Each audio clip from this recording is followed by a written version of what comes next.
Yo creo que el género de terror, en mi caso, en mi historia personal de vida, ha vivido todo el tiempo conmigo. Sí, una de las cosas que me hizo ser diseñador son dos cosas, la música y el cine. En mi época, yo crecí en los años 70, había pues pocas cosas como vemos ahora, en realidad no había tanta oferta de ambas áreas. Lo que me gustaba mucho era el arte de los carteles de películas, me gustaba mucho las portadas de los discos de Iron Maiden, de Black Sabbath, me gustaban los temas también. En los 70 también fue una época en la que el ocultismo estaba de moda, la parapsicología estaba de moda, veías muchos libros de parapsicología. Yo aún conservo los libros del padre Heredia, que era este jesuita que investigaba sobre fenómenos paranormales en México y desenmascaraba a charlatanes que se dedicaban a eso. Tengo la biografía de Uri Geller, este cuate que doblaba los tenedores. Me encantaba esos temas. Y por supuesto el horror estaba muy vinculado a eso. Mi mamá es una gran aficionada al cine de horror y en específico le encantaba el cine de terror italiano de los años 70 y 80. Le gustaba mucho el cine de Dario Argento, claro, ¿no? De Mario Bava, de estos grandes directores, ¿no? De Lucio Fulci, que hacía estas cosas como muy explícitas, muy grandilocuentes, ¿no? Eran coreografías las de Argento increíbles de horror y muy explícitas, a diferencia del cine de Hollywood, ¿no? Pero el cine de Hollywood también en los años 70 hizo tres cosas que me volaron la cabeza. Una fue El Exorcista, que ha marcado muchísimos. El otro fue Tiburón, que me traumó de por vida. La primera película que yo vi en cines fue Tiburón, que recuerdo que tengo memoria de haber ido a un cine a verla. Y yo tenía 6 años cuando vi esa película y me causó un trauma que lo sigo padeciendo a mis 54 años, porque nunca he ido al mar, ni me interesa ir al mar. No sé nadar. Y para nada me interesaría hacerlo. Me provocó un pánico tan terrible esto, pero también una fascinación. Era ese como contradicción, ¿no? ¿Cómo te puede gustar algo que te causa ansiedad, miedo? Y para mí era una manera como de exorcizar esos miedos que existían en los 70. Estábamos hablando después de la guerra de Vietnam. Aquí en el país también habían pues noticias de todo, ¿no? Malas, política, siempre había crisis, ¿no? Eso es lo que yo recuerdo de niño, que siempre veía cosas terribles, ¿no?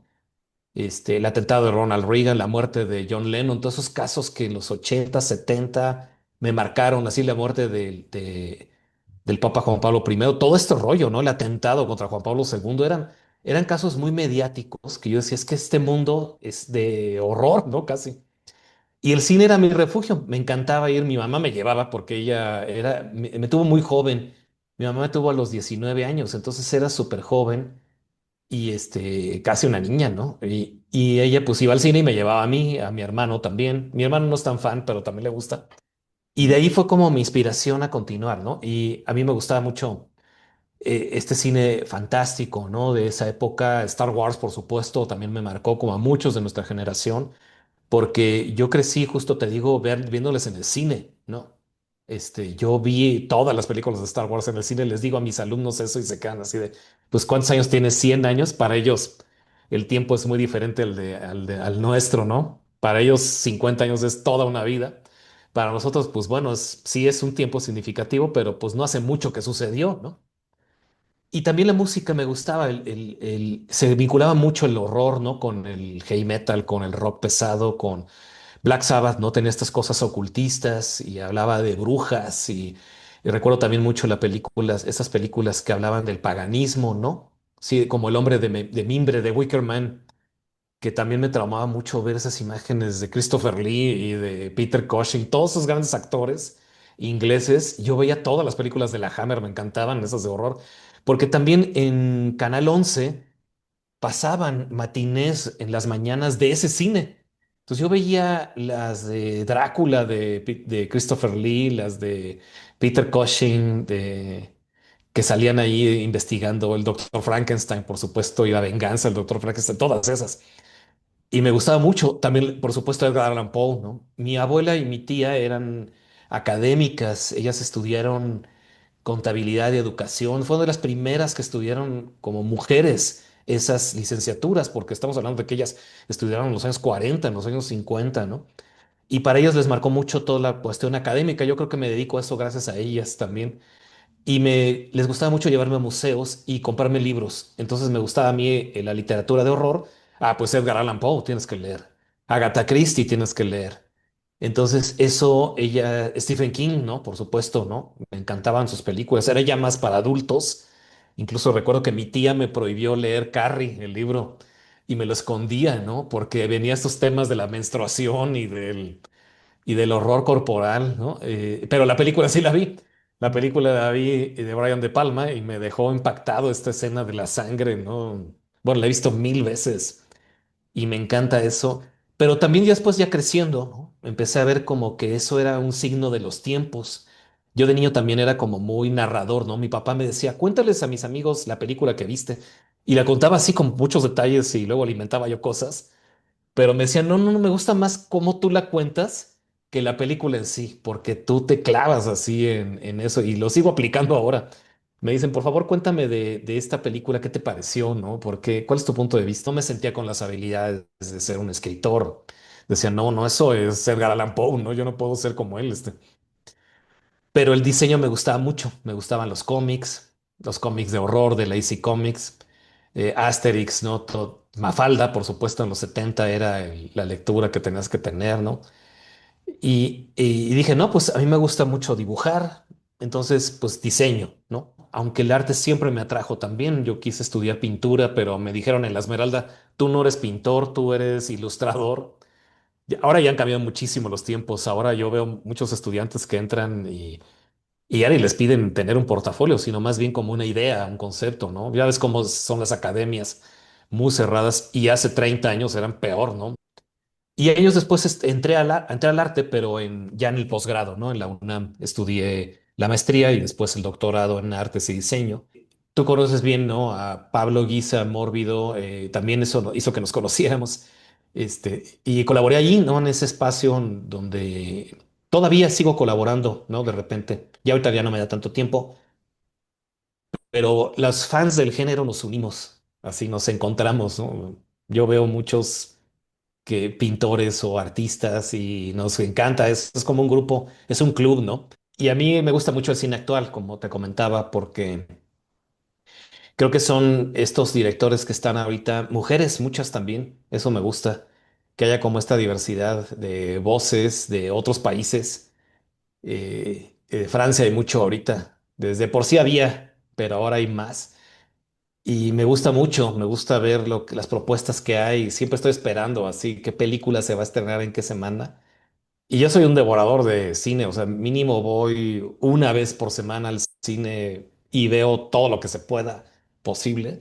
Es como mi aprendizaje, como te decía, yo crecí con eso y así le digo a mis alumnos, pues que vean, tienen que vean mucho tipo de cine, lean cómics mucho, porque esa es mi escuela, ¿no? Si quieres aprender a hacer historias, ve cine. Si quieres aprender a fotografía, velo, ¿no? Si quieres aprender arte, también tienes que ver cine. Y en específico, como te comentaba, ¿no? El género me gusta porque toma temas que a veces no se tocan en otros espacios como el drama, ¿no? O como algunos otros géneros. Es subversivo por su definición, ¿no? Le gusta trastocar lo que esté como estándar y es mucho el signo de la época. Eso es lo que me gusta ver y leer, ¿no? Cuando veo esas películas actuales, digo, ah, mira, es que está este miedo que estamos viviendo. El miedo a la intolerancia religiosa, el miedo a las epidemias, el miedo a la radiactividad, lo que tú quieras, ¿no? El miedo nos ha mantenido aquí como especie y a ver si no nos desaparece lo mismo, ¿no? Por igual, por lo mismo, ¿no? No, a mí me da mucho gusto, Luis, eh, encontrarte como hablando de cine, como aquella película El Círculo Rojo, Claro, con Alain Delon. Pase lo que pasa, nos encontramos y el cine es un punto obligado para los que lo amamos y acabamos por encontrarnos. Una vez que nos encontramos, nada que hacer, ¿no? Y también encontrar pues otra víctima de de aquellos años, aquellos programas de Canal 11 que pasaban esas películas por la mañana y era lo que había que ver y además de eso nos prendían, ¿no? Nos quedábamos Sí. preocupados de la momia, Drácula, el hombre Ujú, lobo, la novia de Frankenstein, ¿no? Es decir, toda esa programación matutina ujú, de Canal 11 que vaya, es decir, si lo hubieran pasado en la noche difícilmente lo hubiéramos podido ver y que se hubiera cambiado todavía, pues todavía más el contexto para un niño, ¿no? Me gusta mucho todo lo que nos compartes pues, de tus años de infancia, que de alguna manera coincido y me tocó coincidir, y que era parte de un imaginario obligado, ¿no? ujú, Que nos tocaba vivir y que unos nos adentrábamos y éramos parte de, y otros que lo vivían en distinta o con mayor distancia, ¿no? Eh, ujú, en aquellos años también recuerdo que, bueno, pues sí, el horror y el terror tenían una eh, presencia muy particular en la vida de nosotros, en el cine, en las artes. ujú, Pero también recuerdo que ya en esos años, vaya, no puedo hablar de antes porque no lo viví, pero ujú, ya hablaban de que el cine estaba pasando por una etapa de terror, o sea, es decir, empezaba a agonizar, ujú, o estaba agonizando, ¿no? Recuerdo algunas hablando, ahora que me ujú, hablas de esta gusto y afición tuya también de los carteles y seguramente de las eh, ujú, publicaciones en torno al cine, pero de una caricatura que recuerdo de donde estaba el cine personificado por una mujer, según me acuerdo, era una mujer, y que gritaba socorro, ¿no? ujú, ujú. Estaba ya en una situación complicada. Y hoy en día, por ejemplo, el cine está de terror o al revés, sigue habiendo ese culto y esa afición por un buen cine aún de terror. Yo creo que sí, mira, si te fijas ahora, las grandes películas, sobre todo en taquilla, ¿no? La taquilla del cine de horror es apostar a algo seguro, ¿no?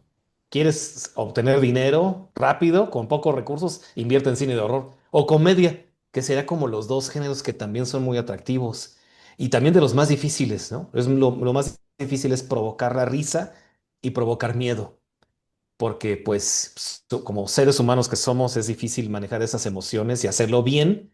Es alguien que conoce muy bien la psique humana o si quieres la psicología humana, ¿no? No por nada muchos directores contemporáneos se dedicaban a cine de comedia, ¿no? Y ahora hacen horror. Ahorita me gusta mucho este cine de estos chicos Philippou. Son dos hermanos australianos que tenían un canal de YouTube de puras tonterías, eran puras babosadas, son como Jackass en Australia. Hicieron esta película que se llama La de la mano, ¿te acuerdas esta de Talk to Me? ¿No? Ese de la mano que es como un medium. Y ahorita viene una película nueva de ellos que dicen que está peor, ¿no? O bueno, o mejor. Y creo que se puede atrever a eso. Y son películas que en realidad son de bajo presupuesto, ¿no? No es como Misión Imposible que está ahorita por todos lados, que cuesta 300 millones de dólares. Y entre la producción, entre la mercadotecnia, no sé, con muy poco se puede obtener grandes resultados. Y es porque nos gusta eso, nos atrae, ¿no? En México somos un gran consumidor de ese cine, como te contaba, ¿no? Desde los 70 hasta ahora, mi mamá veía esas películas y estaban constantemente en cartelera, ¿no? Daría Argento verla en México era la verdad increíble porque en Estados Unidos no se exhibía, en otros países, ¿no? Y aquí sí, y también era porque era un cine barato, ¿no? Comprar películas italianas, comprar películas japonesas o series japonesas que pasaban en televisión era mucho más barato que las americanas, ¿no? Que las norteamericanas o las europeas de otros, de francesas o de otros lugares, o ni se diga canadienses que eran imposibles pero sí era más barato, ¿no? Yo recuerdo también mucho en tele ver, Señorita Cometa, ver Mazinger Z, ver las series japonesas que fueron muy populares en los 60, 70 y Godzilla, ¿no? Y las veíamos todo el tiempo, porque pues era lo que había también, el Canal 5 pasaba eso. Y decía, oye, es que estos japoneses hacen unas historias tan raras que me gusta mucho, me atrae, ¿no? Me atrae ese tipo de propuesta diferente. Y eso también es lo atractivo, ¿no? Ver como diferentes voces de muchos lados el cine de horror tiene también esa como capacidad de ser como muy internacional. Por esto mismo, ¿no? Que es barato de producir, que necesitas una buena historia y que siempre hay miedos en cada una de las culturas muy particulares que conecta también con todos. En cambio, un cine de acción tipo Misión Imposible es muy difícil que lo haga un país como Tailandia, ¿no? O como Corea del Sur, que incluso puede tener más presupuesto ahora, pero hacer una megaproducción así no. Pero en cambio, los coreanos hacen un cine increíble de ese género, del thriller, del cine de venganza, ¿no? Entonces, eso es lo que me atrae mucho ahora de ver como la idiosincrasia nacional de cada país, gracias a este tipo de productos. Y eso es lo que me apasiona, ¿no? Buscar esos significados, esos contextos, no solo ver la película y ya. Ujú, Cuando colaboré con Andrew Vlady, este impresor legendario, en un proyecto litográfico, platicando, era otro apasionado del cine, platicando con él, y es un punto desde lo oscuro, desde el horror. Me platicaba de, por ejemplo, de las estampas de Goya o de la estampa de ujú, grabados. Dice, pues es una pieza en la cual están hechas para que se muevan los ojos. ujú. Y inmediatamente conectaba, por ejemplo, con una película como King Kong. Dice, una película Sí. como King Ujú, Kong en la pantalla grande está hecha para que se mueva la cabeza y se mueva el cuerpo, ¿no? ujú, ujú, Ambos en ese género, ¿no? Bueno, y es decir, en un lenguaje común desde los negros y desde el monocromo. Es decir, ujú, es una línea que ahorita que hablabas del cine japonés, recuerdo también en esas coincidencias y posibilidades que nos ofrecía en algún momento la televisión, eh, porque no había otra manera de verlas, además en esos años. ujú, Ugetsu, esta película japonesa fantasmagórica, pero que es poética y ujú, bellísima. O sea, es decir, ¿es de horror o es de una belleza impecable donde se encuentran esos géneros, ¿no? ujú, Y uno queda nuevamente en un estado eh, donde todo está pasando de golpe, ¿no? El susto o el miedo de los fantasmas, pero aunado a la poesía y a la poesía visual, ¿no? ujú. ¿Dónde deja de ser terror? ¿Cuándo empieza a ser terror? Sí, es interesante, ¿no? Esto que muestras, ¿no? De Goya, me encanta Goya, ¿no? Es mis pintores favoritos.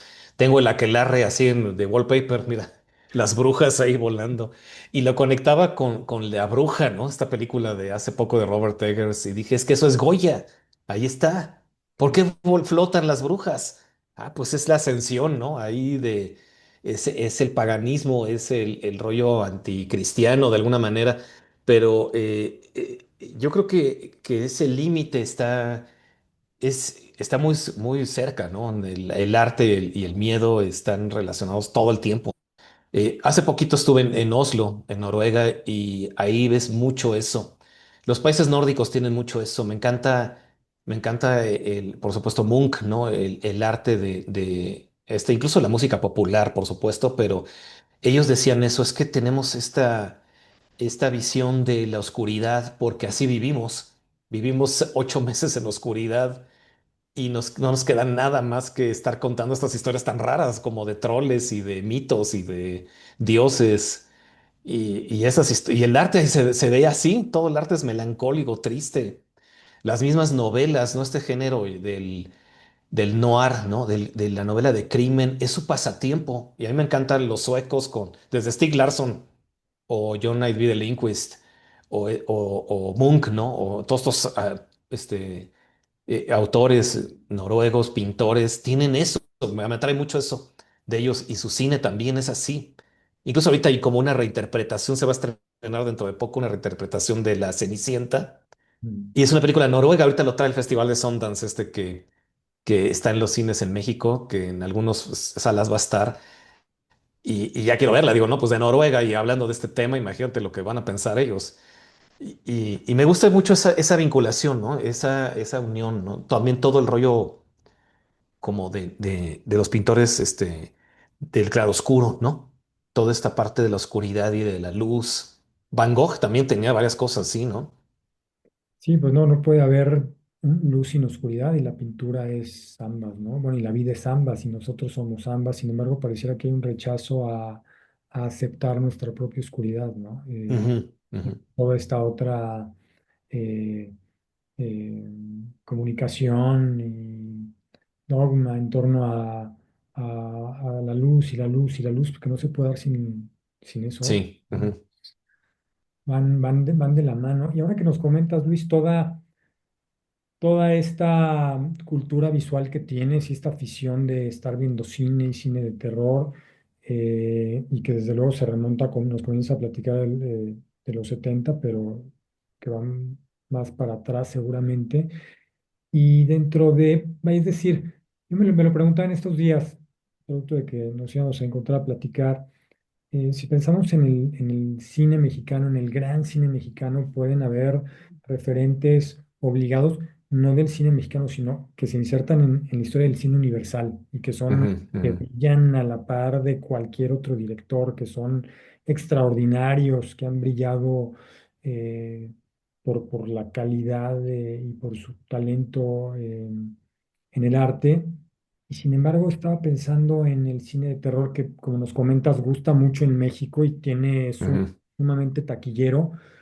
Eh, ¿Hay algún, y vaya, dentro de que también han habido directores que lo han cultivado, ujú, ha habido o hay algunos referentes en ese nivel que queden insertados en la ujú, cima ujú. del cine universal del género de terror dentro del cine mexicano? Sí, mira, yo te puedo decir el primero es Carlos Enrique Taboada. Yo crecí también me gustaba el cine mexicano, pero fíjate, me gustaba el cine de género también. Por supuesto, las películas del Santo eran fan, ¿no? Me encantaban todas. Santo contra las vampiras, las mujeres vampiro. Santo contra todo, me encantaba mucho el cine, pero el más antiguo, el viejo, el blanco y negro. El vampiro, por supuesto, ¿no? Me encantaba esa construcción y esas actuaciones, ¿no? Increíbles de Germán Robles y todos ellos. Pero Taboada me encantaba y me encantaban los nombres. Hasta el viento tiene miedo. Dice, ¿qué es esto? O sea, no es una película como Tiburón, ¿no? ¿Qué es este nombre tan complicado? Ni la Guerra de las Galaxias. Esto dice más, ¿cómo que el viento tiene miedo? A ver, vamos a ver. Y me encantaba que era muy cercano, ¿no? Por ejemplo, el libro de piedra me dejó traumado toda la vida. Yo sigo viendo esculturas de niños y digo, ese es Hugo. Y va a vivir, y en la noche se mueve. Sí. Me traumaba terrible eso, porque además tenía una muy buena manufactura, ¿no? Unas excelentes actuaciones, esa puesta en escena de que tenía Taboada, la fotografía, todo, ¿no? Todo lo hacía genial, ¿no? Y me gustaba mucho eso, pero además lo conectaba porque decía, es que esto es Coyoacán, esto es Cuernavaca, esto es Valle de Bravo, esto está cerca de aquí, ¿no? Esto está sucediendo aquí en el país. No es Transilvania ni es Washington donde estaba el exorcista ni cosas ahí lejanas, sino que estaba aquí, era cercana, ¿no? A mí también me gustaba, y aunque no tanto aunque se hizo en México, Jodorowsky, ¿no? Me encantaba el cine de él. El Topo se me hizo una locura, ¿no? Y la que más me gusta de él es Santa Sangre. Esa la pude ver yo en cine cuando se estrenó en una muestra internacional de cine y me quedé así de, ¿qué es esto, no? Mm. Esto está increíble porque además habla también de zonas que yo frecuentaba, como la zona de Santa Fe de aquí, mira, ahí se grabó, ¿no? El centro La histórico, casa del indio, ¿no? el caso del Indio Fernández, exacto. Que después cuando yo fui, ¿no? Dije, es que aquí se hizo esto, ¿no? Me Ujú. remití a todo. Y Jodorowsky me encantaba el exceso, me encantaba eso, cosa grotesca y también el arte, ¿no? Lo que él hacía con cómics. Yo decía, oye, es que escribe y dibuja con Moebius, ¿no? Digo, colabora con Moebius, este ilustrador genial francés, y tiene estas locuras como Santa Sangre o El Topo, La Montaña Sagrada, que me fascinaban también, ¿no? que aunque él como chileno, pero se hizo en México en estas películas. Y Juan López Moctezuma también, yo diría que es otro de los grandes, así de ese nivel, de Darío Argento y ellos, Satánico Pandemonium, Alucarda, bueno, era una locura. Ripstein, ¿no? Sí, claro, sí, sí, sí. Sí, bueno, y Buñuel tiene, Buñuel, por supuesto, sí. Buñuel Ujú. mexicano, ¿no? Tiene su ángulo y a Taboada lo viste en la televisión o en el cine. Sí, en la En- tele, sí, ¿no? yo ya no me tocó verlo en el cine, Sí, lo vi también, en tele, pero me encantaba, ¿no? Lo veía siempre. sí, también nos dosificaban a Taboada siendo niños por la televisión y sin saber que era Taboada o sin saber de qué era, o incluso el género, porque aunque sí, evidentemente, Ujú. como bien dices, de terror, pero siempre estaba acompañado de un elenco muy atractivo. Sí, ujú, Siempre habían mujeres muy hermosas, ujú. nuevamente elementos muy atractivos dentro de toda la narrativa, ¿no? Que se desarrollaba. Sí, y sí, sí, eso es lo que te impactaba, ¿no? Porque lo hacía como los europeos, un poco, ¿no? Como Mario Bava, que sacaba estas actrices tan guapas, italianas, francesas, y aquí igual, pero esto es aquí en Coyoacán, ¿no? Entonces, es que esto es aquí, pasaba por las calles. Yo de niño me creaba mis propias historias mentales, pero recorría esos caminos. Me gusta mucho eso, hacer, y ya ahora lo hago de adulto, como recorrer los caminos en donde se hicieron ciertas cosas, películas, ¿no? Es que aquí se grabó tal. Ya después, mira, ya más de adulto, me gustaba, por supuesto, Guillermo el Toro, ¿no? Me encanta, pero yo vi Cronos, es mi película favorita de Guillermo, ni siquiera las después que las demás que hizo. Cronos se me hace como lo mejor. Y yo dije, ¿quién es este cuate que está haciendo esto ahora nuevo? Y que además está ubicado en San Ángel, está en Loreto, en zonas que yo por ahí siempre me movía. Ese bazar en donde encuentran el escarabajo era un bazar de antigüedades donde yo iba, ¿no? Que está ahí en el centro de San Ángel y ahora ya no está. Pero también el Loreto, ¿no? La plaza que ahorita está, y decía, es que aquí es donde sucedió lo del vampiro y esto. Y me fascinaba, ¿no? Las primeras películas del Toro me encantaba porque además decía, este es un chavo, ¿no? Que creció con esto. Tiene casi mi edad él. Dice, oye, está a los 20, 22 años haciendo estas cosas. Yo ya estaba ya en la universidad, pero decía, pues es que vuelven, ¿no? Vuelve. Este es un heredero de ellos, de Taboada, de todos ellos, ¿no? Y lo lleva ya a una versión más grande, ¿no? Una versión, que después ya se integró a Hollywood y después, me gusta mucho lo que hizo en España, ¿no? El Espinazo del Diablo me encanta. Eh, este, y eso, ¿no? Creo que sí hay mucho talento, siempre ha habido, ¿no? Y porque nos encanta eso, nos encanta el horror.